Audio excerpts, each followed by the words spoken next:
Microphone. Speak that way, I suppose. Yeah, the mic is right there. Okay. Now, do you have to come up here so they can hear you too? Yeah, but I'll be off to the side because it'll just be too much work to do it otherwise. So you can see everybody in there. Oh yeah. I get no respect. Well, why don't we just tell people the names? I'm Downtown Bill Brown. Kenny Horst. Billy Franzi.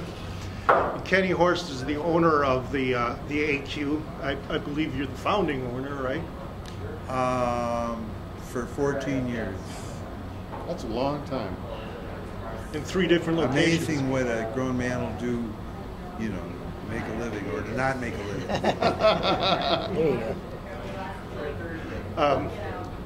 So tell me about the origins of this band. I actually went and got a CD from CD Baby, thinking it would be the 3 of you. And in fact, it was the organist before. Okay. Bill. Right. Yeah, we don't have a CD out. We've been working on it, but we don't have a CD out yet. Not yet. Been doing some sort of organ night here for 14 years since we've been open. Billy Holloman did it for 10 years, and then this band's been here for the past 3.5, 4. Can't get away from these guys named Bill, huh? Nah, we're everywhere. Oh, money. So how has it evolved over the years, or has it stayed pretty much the same? Well, You guys started it out. It's evolved. I mean, like it's gone, ebbed and flowed, just like anything else. I mean, obviously, we've done all kinds of things on Tuesday nights. For a while, we had free food when we were on Jackson every Tuesday night, the first Monday, and we've done different. We've had special guests. Thinking about we should have some special guests this coming year in January. Different singers. Yeah. But yeah, nothing stays the same. You know, it's like a river, it keeps changing. Okay, and could you guys just tell us a little bit about your history and how you guys came together as a band?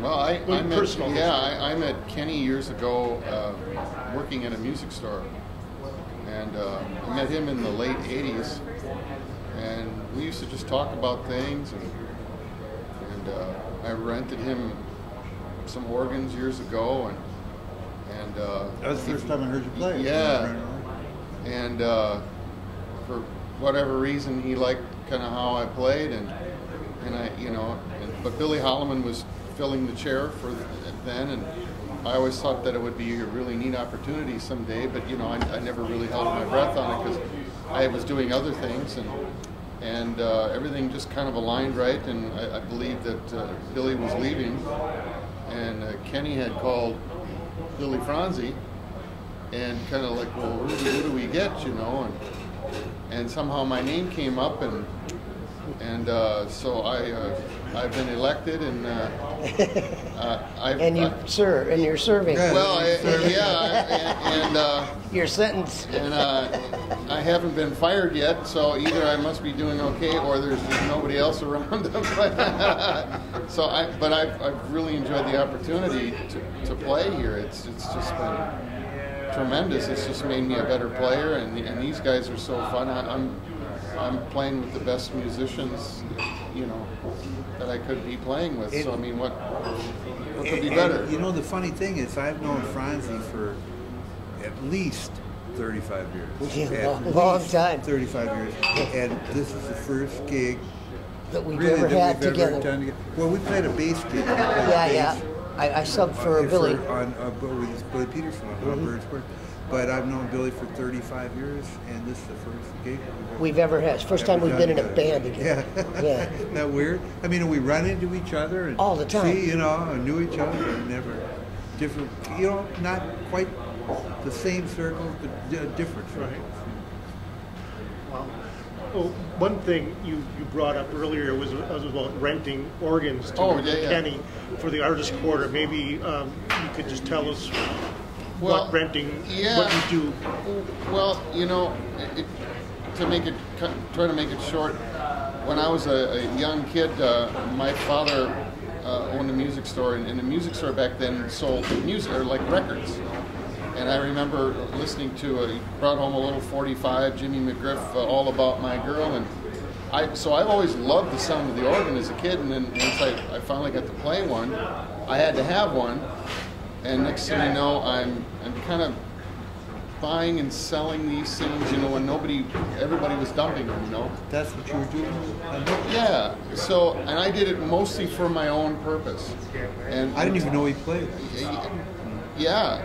And so what ended up happening is I started getting calls from people, well, so-and-so has, I've got this, can you fix it? Well yeah, I've got an electronics background and woodworking and mechanics, and so I started doing it, some repairs for other people. Next thing you know, it's a hobby that it just got way out of control, and so so the interest was coming back again for the Hammond organ. Isn't that kind of explain? Doesn't that sort of explain the music business? Well, yeah, out of control. A hobby that got out of control. Yeah, so all of a sudden I thought, well, I enjoy this. So basically, I kind of started from nothing and just buying and selling a few things through the paper, and next thing you know, I'm doing a lot of it part-time. Pretty soon I'm just doing so much work that I ended up doing it full-time. So I was repairing, and then so now I've got an internet business, and I repair and sell parts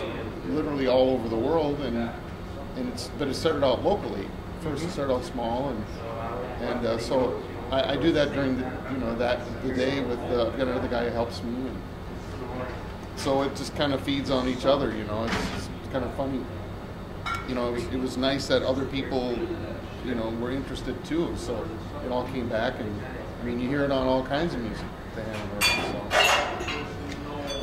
Billy, could you just tell us a little bit about your career in music? I know it's is that what you call it, a career? You told me this is what you did for a living. I do, play yeah, music. That's true. I've been very lucky. Started young, played my first professional job at 13 years old, and when we got done, they handed me some money, and I thought to myself, you mean I can do this and get paid? Which back then I think I made $6 or something like that. I thought I was on top of the world. I had $6 in my pocket, so it was great. But I knew I was going to play by the time I was about 3. There was nothing else that I wanted to do. It just my ears wouldn't let me not play. They forced me into the business. He said, "You are going over here." Did you play rock and roll? I did, yeah. I played R&B at first.